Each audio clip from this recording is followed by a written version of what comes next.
Alright, so let's see. Keeping going on here. Okay. So you mentioned Steamworld Dig before, kind of your cutesy fun town building thing. Relatively short game. I'm going to go the opposite route and talk about Fantasy Life.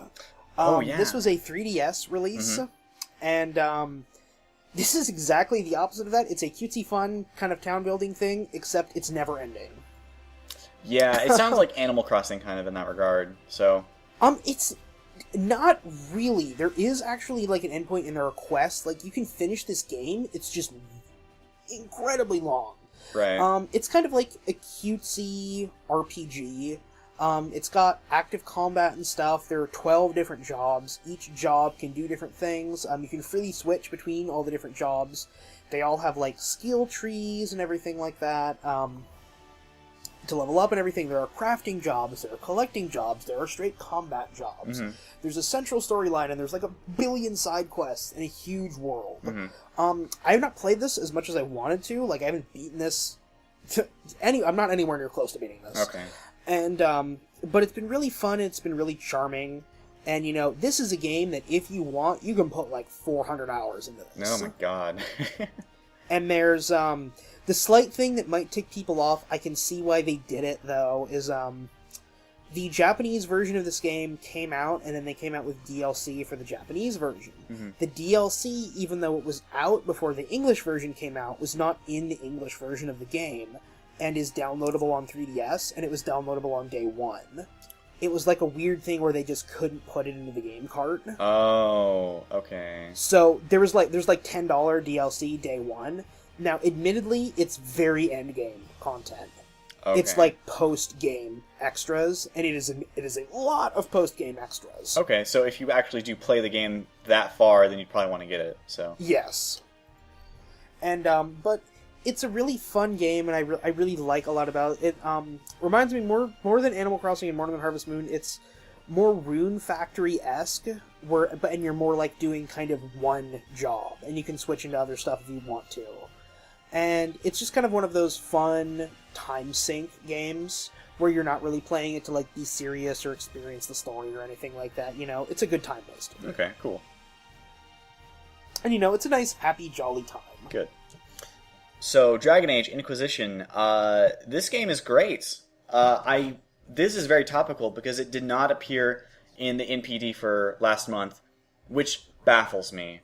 I do not understand how it happened. Halo Master Chief Collection launched on one console. This launched on 4.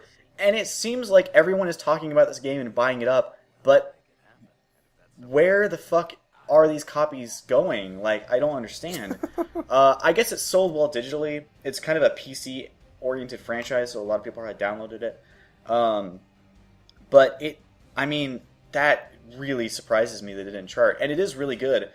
I don't think people who love Dragon Age Origins will like it as much as that. The story's not as good, the decisions you make aren't as important, and your main character, at least I was not as attached to my Inquisitor as much as I was my Warden from Origins. But it is way better than Dragon Age 2. Pretty much everything they've done in this game, I think, is to directly address the problems with Dragon Age 2... Okay, so for clarity here, I've not played Inquisition. I've not played any of the Dragon Quest, not any of these games with the dragon in front of them. Okay. I have not played. But yeah, I know the first one is supposed to be pretty good, kind of a return to form. The second one is supposed to be awful, and that's basically all I know about it. Yeah, I don't think it's terrible, but it feels... It's kind of like if Dragon Age Origins is Bayonetta, Dragon Age 2 is Legend of Korra, you know? So, Ooh. Yeah, it's not a flattering thing to say. I don't think the game is without merit, but it is not a good sequel. Inquisition is, I don't know, Devil May Cry 4, if you think that's flattering. It's not. Well, yeah, I'd say that's flattering. It's not Origins. They took a lot of inspiration from Skyrim, so it's not one huge open world, but you have a bunch of mini open worlds that are all different regions on the world map. And, that's really fun. They're all diverse locations. They're all fun to explore. There's an irresponsible amount of things to do in all of them, to the point where I was like, fuck this. You know, I just did the things that were relevant to me. So I played it for about 55 hours, which seems to be on like the lower end of the spectrum in how long playthroughs take. I think Really? I think I finished it in the shortest amount of time I've seen anyone finish it in terms of quoting their playthroughs. People, like, my friend has done less than me in it, and she's like not as high of a level, and she is still at like 90 hours. And I'm like, have you done this companion quest yet? And she's like, no, I'm doing this. I'm like, why? What is there to do? Like, how is there this much game? How do you find this fun? But anyway. See, yeah, I mean, I kind of run into the same thing too. Like, I'd be suspicious because, like, you always hear like length, like people talking about length and stuff like that. I'm always in the extreme low end of time spent and stuff. Like, people were putting like, I think Twilight Princess was the first time I noticed that, because people were putting like 60 hours in Twilight Princess, and I 100%ed it at like 25. Oh wow! And it was like one of those, like, I was like, how can you people spend this much time? Right. On this? Yeah, I've seen. I think I saw some IGN editor who said he played 60 hours of Dark Souls when it was about to come out. And I'm only like a quarter of the way through, and I'm like, I finished the game in 44. What are you doing? So yeah, I think I finished Dark Souls my first time like in the 30-ish hour range. Yeah. And it's kind of like, it's plenty game and it's fun to go back and play, but like, I don't understand it. You spend that much time with it. Yeah. You know, it's the same like too. Like, I think a lot of people like the first time you played through RE4, I was hearing times of like 20 hours, and it was like, I don't even know how that's possible. Mine was 20 hours. You were 20 hours? Okay, I think okay. I'm sorry. Oh, fuck you. I think a lot of the time is that if I'm not happy with how a certain room goes, I'll die and just redo it. Oh, so, you'll restart. Okay. So I do that a lot. See, my rule for a first time through a game is I just have to live with mistakes. So if I go through a room and I'm like stealthing and I screw it up, I can't reload. Oh, I reload. I'll quick load. Because, see, I'm like a real perfectionist, and so if I try to be perfect, I'll end up reloading a room like 10 times. So the rule is, I play through the game once, and just deal with mistakes, and then the next time I play through it, the second time around, if I'm interested enough in playing through it, that's when I can do my perfect run. Okay. See, yeah, I would do rooms, like you said, 10 times until I had got it down to a science where I was like, okay, now I'm satisfied with this. And I still play the game like that. But yeah, Dragon Age, 55 hours, that's definitely not a short playtime. It's a long game. I played it a lot, had a lot of fun with it. The core story is nothing special at all, but everything concerning your companions is mostly great. Some of the companion quests are like oddly short and unsatisfying, and some are lengthier and really great and enthralling, so I think that was just a weird writing development mix up there. But yeah, and amazing looking. One of the best looking games I've ever seen on PC. It looks gorgeous, and it runs pretty well too for, you know, the graphics. It's tuning out. So, yeah. So it sounds like a big. Would you recommend playing it if you have not played the other Dragon Age games? Yes. There is a lot of value in playing them. So, or at least playing the first one. Origins has not aged that well. It kind of teeters between being archaic and modern, and it's not it's not an elegant game to play. But throw it on easy mode, play through it in 30 hours or whatever, or 25. It's still really fun, and you make a lot of cool decisions and you meet some cool characters, and it's a good game. Inquisition relies significantly on the older games for some of the value, but you still get your money's worth, and it's still a really fun game, even if you haven't played it. Alright. Okay. Well, I might check that out at some point. So, on to the final game. Or rather, the final two games, really. Yes. That have... Well, have you played either of these at all? Smash Bros? I played Smash Bros. A little bit on 3DS. I don't like Smash Bros., so... Okay. Alright. Well, I can rant then. Okay, go ahead. So our final two games, we're going to talk about a tandem-ish release. It's really weird. Is Smash Bros. Mm-hmm. So Smash Bros. 4 is out new this year. I'm a fan of the Smash Bros. And I have very mixed opinions on this, and I could probably rant for like an hour and a half on this game alone. So I'm gonna cut this really short. I'm really curious about what you have to say if you're a huge fan. Smash 4 is mechanically great. Okay. It plays a lot better than Brawl. It's not as good as Melee. Mm-hmm. There are weird issues in both versions, and there are issues that I don't like to have with the game. The first one and my main issue with the game is, like, character and stage selection and stuff, and it's less about, like, characters I want not getting in the game, and more about, like, I think a lot of the picks are weird. Okay, like what ones? That they did this time around. There's an abundance of Fire Emblem characters, And there's some series that, like, kind of have have been ignored a little bit. Like, Legend of Zelda hasn't gotten a new character since Melee. Unless you count Sheik spinning off into a new character, into, like, a new semi-moveset as a different character. I don't. Yeah. Metroid got Zero Suit Samus, which is kind of a boring nothing character because Samus is already in the game.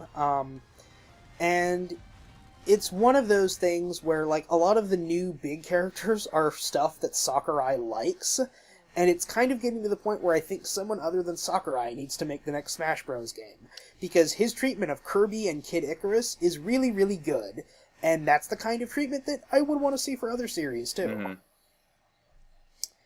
And just, overall, the 3DS version of the game has a lot of, like, not performance issues, but weird drawbacks. Like, the stage design was really limited by the 3DS, because you can't do big stages on the 3DS version, because you can't see your characters. Yeah. So, probably, I think, 2/3 of the stages in the 3DS version are scrolling stages. And most of them aren't good scrolling stages. Ooh. And they're just not fun to play on. Like, I think right now I have, like, half the stages turned off on my random stage rotation on the 3DS version. Oh, fuck. Smash Run, one of the big touted modes that came out for the 3DS version, is not great. It's really similar to City Run, or I can't even remember the name of the mode, from Kirby Air Ride, and it's just one of those... It feels like resources could have been better put into other things. Yeah. And because it's just not really very fun, you know?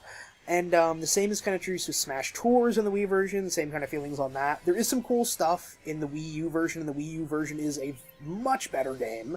You can play it with better controllers, it has better stages, it has a lot of cool fun modes like 8-player and stuff like that. Overall, like, it's Smash, so it's fun.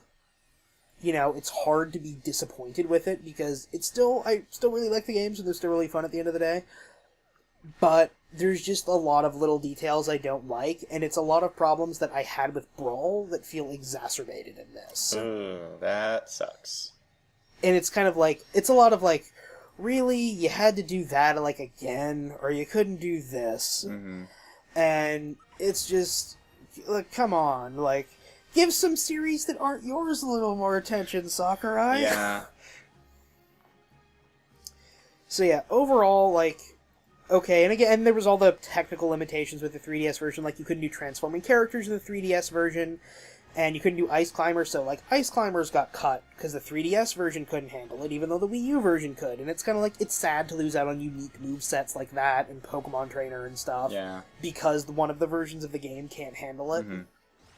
And, you know, a 3DS version is fine, it makes financial sense. I would have rather they made a unique 3DS version that maybe focused on handheld stuff, and then maybe made, like, the Wii U have its own version. Yeah, but I can see financially why they wouldn't do that. I thought the reason why they had the same, like, casts was because, like, oh, you could play people, like, you could use your 3DS version to play people also playing on Wii U, but with the different stages and things, like, that's not the case. So... Nope, there's no cross-play or anything like that. I thought... There's not really... The 3DS version is... To put this in a really unflattering term, it's for people like me who couldn't wait a month and a half to play the main game.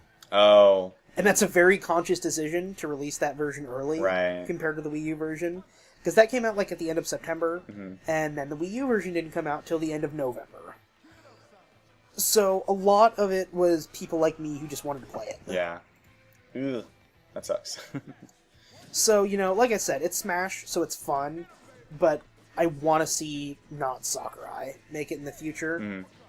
And, you know, my ideal Smash game is I want to have your classic mode that takes 10 minutes to beat. I want to have maybe, like, an adventure mode like Melee where it takes, like, 15, 20 minutes, and it's like, oh, there's little tiny mini cutscenes. And then I want all the rest of the resources going into characters and stages. Gotcha. And this feels like not enough was done towards characters and stages, and they had to make... The quality of the game is a little gimped because of a 3DS version. So overall, very fun, but bleh. One last game I would like to talk about. I mentioned it before. Ooh. The Resident Evil HD remaster. This is, aside from Grim Fandango, which is coming out next month, this is probably the oldest like PS4 or next gen oriented remaster that we're gonna get, or that we've seen so far. I never thought we would get like a proper port of the Resident Evil remake for GameCube. It came out on Wii, but it also ran in SD resolution. You can't really port a game with so many 2D art assets. And when this was announced, I was simultaneously really excited and also extremely skeptical. And both of those were fulfilled. I've imported the PS3 version, so I have it physically, and I've played it quite a bit. And they've actually completely redone some of the backgrounds, like all new art. Some of the things in the game that were previously video files that played are now fully 3D polygonal objects, which is pretty cool. Some of the backgrounds look outstanding, and some are obviously just like up-resed, filtered, and they don't look that good. There's a disparity between which areas had more detail and which ones had less detail. Overall, though, the game still looks great. I never thought that you could play the Resident Evil remake in 1080p. Remake itself still looks pretty good. Pre-rendered has a quality about sticking around. Yeah, for a no, while. Exactly. I think in terms of a game that's 12 years old that has a more realistic art style to it, you can't find a better looking game than Remake. Especially from that area, aside from maybe like Metal Gear Solid 3. But yeah, I mean, I think it's also interesting because not only is this a remaster I never thought we'd see, it probably took a lot more effort to do than other remasters, and it's the most Resident Evil, or it's the most classic Resident Evil game that Capcom ever made, and it's interesting that they're bringing it back and putting all this effort to make it possible, when their more recent efforts with the franchise have shown that they don't really care about its heritage. So it's encouraging, I think. Obviously, we're probably not going to get another new game in this style, but I like that they are bringing this back because it's a really good re-release, and if you've never played it, you absolutely should. They even included a new control option that removes tank controls, which I think breaks the game and is a bad design decision, and you should not fucking use that control scheme. If you absolutely cannot play the game with tank controls, better to play it with the broken control scheme than without. But better not play it at all then, or better than to not play it at all, I would say. But still, an outstanding game worth playing. Not as hard as I remember it being, but yeah, I haven't played it in probably 9 years, so I'm really glad to play it again. Well, I think that's going to about wrap it up. Yeah. That's just about everything. Damn, what a discussion, but it was fun. Yeah, this was a overall, pretty good year for gaming. There was a couple, disappointments in there. A couple things I was anticipating were not as good as I hoped they would be. Mm-hmm. And that was kind of the characterization of my gaming year, maybe. But they were still really good games. Yeah, I got a sequel that was everything I wanted it to be, which was Bayonetta 2. I got a game that I could not have fathomed existing in my wildest dreams in this day and age being as good as it was, which was Alien Isolation. And I got a sequel that was still outstanding in most ways, which was Dark Souls 2, so I can't complain too much. Yeah, I'd say I'd have to agree with that as the top 3 for the year. Mm-hmm. I had my complaints with the Dark Souls 2, but those complaints are put aside compared to, I still think Dark Souls 2 is better than 99% of every other game that comes out. Agreed, yeah. Even when I'm complaining about it. Those are complaints that other games are just not worthy of having, pretty much. They're just not on the tier of those problems existing in the first place. So, okay, look at it this way. I can complain about Dark Souls 2 having too many bosses that have a similar fighting style to each other. When some games don't Most even Western have boss released fights. games don't even have bosses. I don't understand. Where is the dichotomy in that when a Western game tries to do a boss fight, why is it always so bad? Why do they fail at it so hard? I don't understand. The world may never know.